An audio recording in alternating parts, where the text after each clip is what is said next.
Subject उठाएंगे, modern India उठाएंगे। एक पढ़ने का तरीका है पुरोहितों की तरह, प्रीस्ट, उसको बोलते हैं प्रीस्टली अप्रोच। पढ़े जा रहे हैं,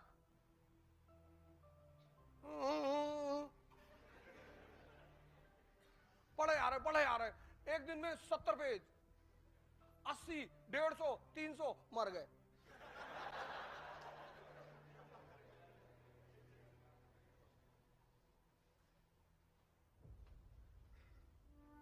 एक होता है सेंटली अप्रोच। पढ़ने के दो अप्रोच है, एक है प्रीस्टली अप्रोच, आप बहुत पढ़ते हैं, आपको आता कुछ नहीं। अब मैंने कहा ना दो अप्रोच है पढ़ने के, एक प्रीस्टली अप्रोच, पढ़ते बहुत हैं, बहुत पढ़ते हैं,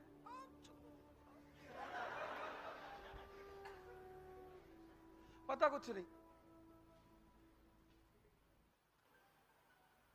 प्रीस्टली अप्रोच में आदमी मेहनत करता हुआ बहुत दिखाई पड़ता है, उसको अचीव कुछ नहीं होता। सेंटली अप्रोच में वो हो सकता है मेहनत कम करे, उसकी अचीवमेंट ज्यादा होती है। ये सेंटली अप्रोच है क्या? आपने मॉडर्न इंडिया पढ़ी, तो मॉडर्न इंडिया एक वर्ड है ना, दो वर्ड का कॉम्बिनेशन है, एक मॉडर्न एक इंडिया। तो जब आप मॉडर्न इंडिया पढ़ रहे हैं तो आपको कुछ तो ऐसा पता चलेगा कि आप कहें कि it is different from ancient and medieval,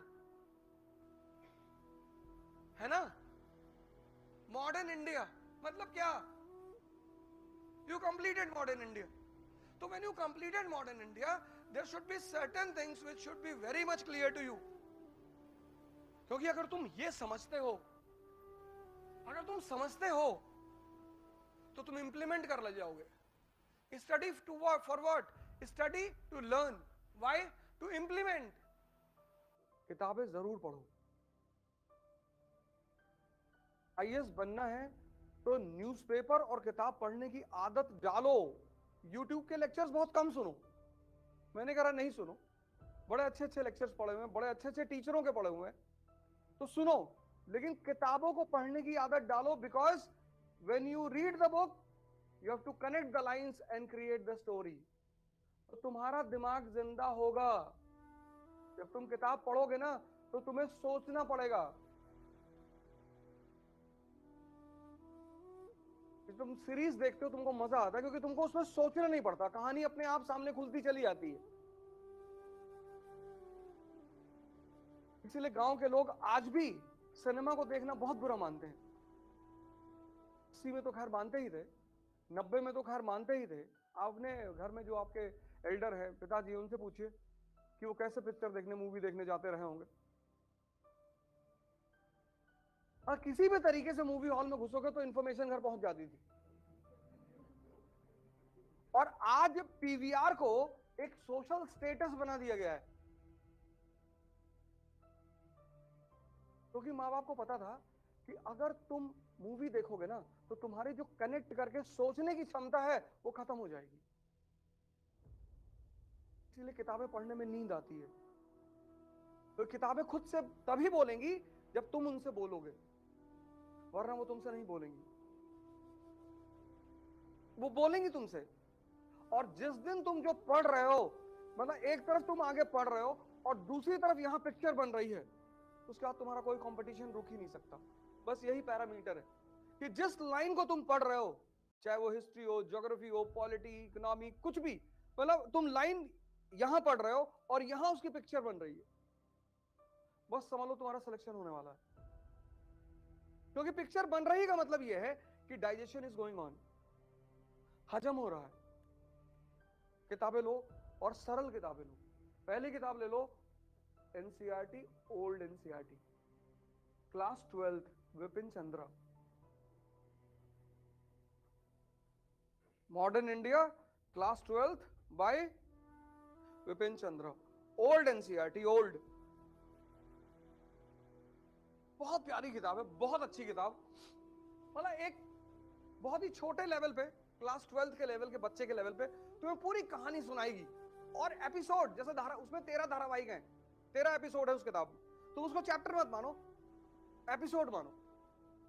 पहले एपिसोड में तुम्हें पिक्चर दिखाएगी 18th सेंचुरी इंडिया, 18वीं शताब्दी का भारत, तुम्हें दिखाएगी कि मुगल साम्राज्य का पतन हो रहा है।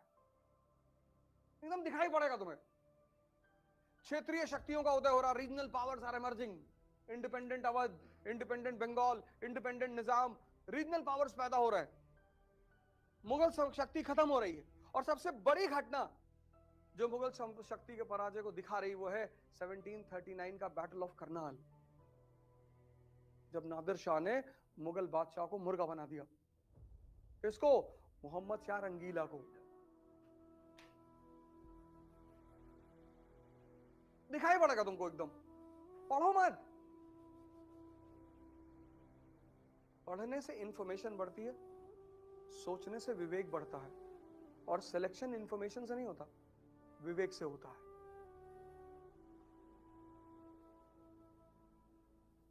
आज के दौर में लोगों के पास इंफॉर्मेशन बहुत है पर सोचा ही नहीं, सोचा ही नहीं। सब कुछ उस किताब में लिखा हुआ है, सब कुछ, बस तुम्हें सोचना है रुक के। इसीलिए भारत के आध्यात्मिक इतिहास में कुछ पक्षियों का, कुछ फूलों का बड़ा महत्व है। जैसे भारत के आध्यात्मिक इतिहास में तोते का बड़ा महत्व है। पता है क्यों? क्योंकि तोता रामायण याद कर सकता है, समझ नहीं सकता, और बिना समझे कोई अरहत नहीं होगा। इसीलिए तो तुम्हारा पढ़ने में मन नहीं लगता था, तुम्हें पता ही नहीं होता है कि पढ़ना क्या है।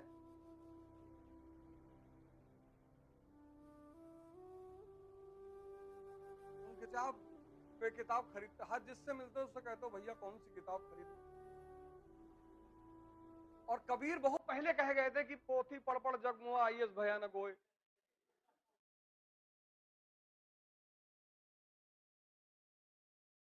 वो आईएस के बेसिकली उन्होंने आईएस के लिए ही कहा, बाद में लोगों ने प्रेम जोड़ दिया उसमें। पंडित, पोथी पढ़ पढ़ जग मुआ पंडित भयानक होए। पढ़ना मतलब दिमाग को जिंदा करना, और जिंदा दिमाग कुछ भी कर सकता है।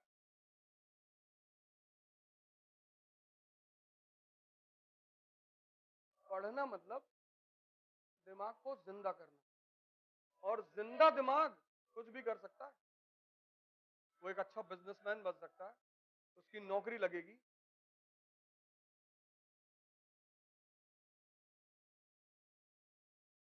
ये बात आज से पहले कभी सोची थी? और क्लास खत्म होने के बाद सिर्फ आपके नोट्स, मतलब once the class is over you should be completely prepared कि अब दोबारा इन किताबों को नहीं पढ़ना है, तैयारी के लिए नहीं पढ़ना है, पढ़ने के लिए पढ़ लेना है। जैसे एक बार तुम्हें पूरी कहानी समझ में आ गई, जब तक नहीं समझ में आएगी तभी तो ये किताब हैवी है ना।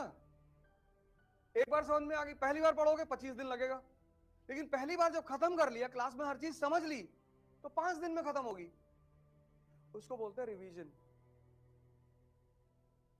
अगर तैयारी 25 दिन में हो रही है और रिवीजन 25 दिन में हो रहा है, तो तुम फिर 3-4 हजार साल बाद दो एग्जाम।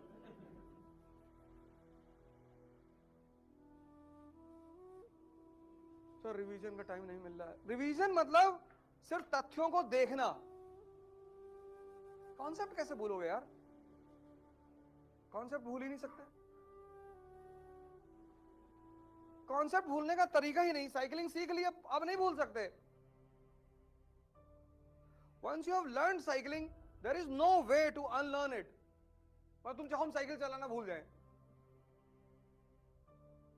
स्विमिंग सीख ली, अब तुम सोचो हम भूल जाएं, संभव ही नहीं।